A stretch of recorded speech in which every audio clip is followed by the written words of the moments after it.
সম্মানিত ভিউয়ার সকলে কেমন আছেন? আশা করি সকলে অনেক ভালো আছেন। আজকের এই ভিডিওটা অত্যন্ত গুরুত্বপূর্ণ। যারা ব্র্যাক ব্যাংকে নতুন আসতে যাচ্ছেন তাদের জন্য অত্যন্ত গুরুত্বপূর্ণ। আজকের এই ভিডিও থেকে আপনি বেশ কিছু প্রশ্নের উত্তর আপনি পেয়ে যাবেন। তো ভিডিওটা শেষ পর্যন্ত দেখতে থাকুন এবং আপনার প্রশ্নগুলো আপনি জেনে নিন। তো তার আগে বলে নিই ভিউয়ার্স, যদি আপনি আমার চ্যানেলে নতুন ভিউয়ার্স হয়ে থাকেন তাহলে ভিডিওটি যদি আপনার একটুও ভালো লাগে, যদি আপনার ভিডিওটা একটু উপকারে আসে তাহলে চ্যানেলটি সাবস্ক্রাইব করে অবশ্যই বেল বাটন প্রেস করে রাখবেন, যাতে পরবর্তী এই ধরনের আরও ভালো ভালো ভিডিওগুলোতে আপলোড হওয়ার সাথে সাথে আপনার কাছে নোটিফিকেশন চলে যায় এবং আপনি সবার আগে সেই ভিডিওগুলো দেখে নিতে পারেন। আর যদি অলরেডি আপনি আমার সাবস্ক্রাইবার হয়ে থাকেন তাহলে ইউ আর দি গ্রেট।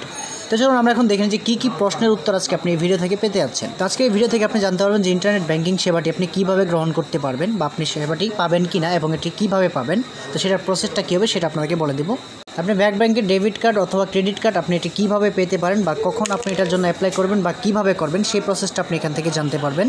আপনি সেই কার্ডটা পাওয়ার জন্য কতদিন সময় লাগতে পারে সেটা আপনি এখান থেকে জানতে পারবেন। তো এই ডেবিট কার্ড বা ক্রেডিট কার্ডের যে বাৎসরিক একটি চার্জ রয়েছে সেটি কত হতে পারে তার একটি ধারণা আপনি এখান থেকে পেয়ে যাবেন। আপনি কার্ড ছাড়া, ডেবিট কার্ড বা ক্রেডিট কার্ড ছাড়া আপনি ইন্টারনেট ব্যাংকিংয়ের যে সেবাটি রয়েছে ব্র্যাক ব্যাংকের, সেটি আপনি গ্রহণ করতে পারবেন কিনা সেটিও আপনি আজকের এই ভিডিও থেকে জানতে পারবেন। তো চলুন বন্ধুরা, এই সকল প্রশ্নের উত্তর নিয়ে আমরা এখন কাস্টমার কেয়ারে ফোন দেবো এবং এই সকল প্রশ্নগুলো তাদেরকে করব, দেখবো তারা এই প্রশ্নগুলো কী উত্তর দিচ্ছে। শেষ পর্যন্ত সাথে থাকুন।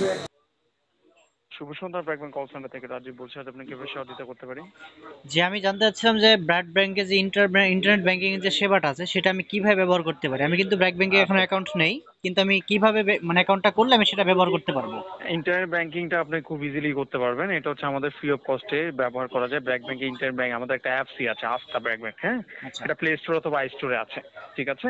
আচ্ছা। এটা হচ্ছে আপনি অ্যাকাউন্ট করে আপনি এটা যদি ডেবিট কার্ড বা ক্রেডিট কার্ড থাকে নিজে বাসায় বসে সাইন আপ করতে পারবেন। ডেবিট কার্ড বা ক্রেডিট কার্ড যদি না থেকে থাকে আপনি ব্রাঞ্চে অ্যাপ্লাই করলে আপনি ইন্টারনেট ব্যাংকিংটা অ্যাক্টিভেট করে দেওয়া হবে।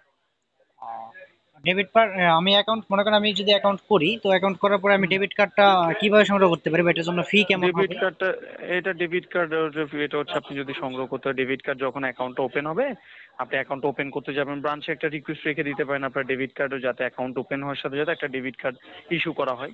তাহলে সেটা আপনাকে যেখান আপনার ব্রাঞ্চ থেকে বলে দিবে কোথা থেকে আপনি রিসিভ করবেন, সেই অনুযায়ী কার্ডটা যাবে। মানে যেদিন আমি অ্যাকাউন্টটা করব সেদিন আমি বলতে হবে আমাকে যে আমি একটা কার্ড চাই, তাই না? কার্ড চাই, হ্যাঁ। তো ওখানে ইনস্ট্রাকশন দিয়ে দিলে ওনারা আপনার জন্য কার্ড তৈরি করে নেবে। অ্যাকাউন্ট অনুযায়ী কার্ডের চার্জটা হবে আর কি। ধরুন আপনি একটা সেভিংস অ্যাকাউন্ট, একটা এক্সাম্পল বলি, ট্রিপল বেনিফিট সেভিংস অ্যাকাউন্ট, এটা ডেবিট কার্ড চার্জটা হচ্ছে 690 টাকা বছরে। মানে এটা প্রথমে কেটে নিবে আমার কাছ থেকে? জি। এটা কতদিনের মধ্যে আসতে পারে এটা কি বলতে পারবেন? এটা হচ্ছে অ্যাকাউন্ট অ্যাক্টিভেট করার পর, অ্যাক্টিভেট হওয়ার পর, মানে আপনার তৈরি হওয়ার পর আপনার কার্ডটা ইস্যু হবে। কারণ আপনি ফাইল সাবমিট করলে তখন সাথে সাথে অ্যাক্টিভেট হবে না। আমাদের এটা ভেরিফিকেশন হবে আপনার অ্যাড্রেস, তারপরে অ্যাক্টিভেট হবে অ্যাকাউন্ট। ঠিক আছে। তো এখন ধরেন আমি অ্যাকাউন্টটা খুলে ফেললাম, অ্যাকাউন্টটা খোলার পরে আমার এই ডেবিট কার্ডটা না থাকার কারণে আমি ইন্টারনেট ব্যাংকিং সেবাটা কি গ্রহণ করতে পারবো কোনোভাবে? নিতে পারবেন, ব্রাঞ্চে গিয়ে অ্যাপ্লাই করলে হয়ে যাবে। আচ্ছা, তার পরবর্তীতে কি আমি এই ডেবিট কার্ড হলে সেটা কি আবার মানে চেঞ্জ করতে পারবো আমার যে ডেবিট সেবাটা? কার্ড হলে অ্যাকাউন্টে ইনফরমেশন দেখতে পারবেন, অর্থাৎ আপনার তো ইন্টারনেট ব্যাংকিং করাই আছে, সেখানে আচ্ছা লগ ইন করলেও ডেবিট কার্ডের ইনফরমেশন আপনি ওখানে আপনি চলে অটোমেটিক সিঙ্ক করা থাকবে। আচ্ছা আচ্ছা, ঠিক আছে, ধন্যবাদ আপনাকে, অনেক ধন্যবাদ। জি।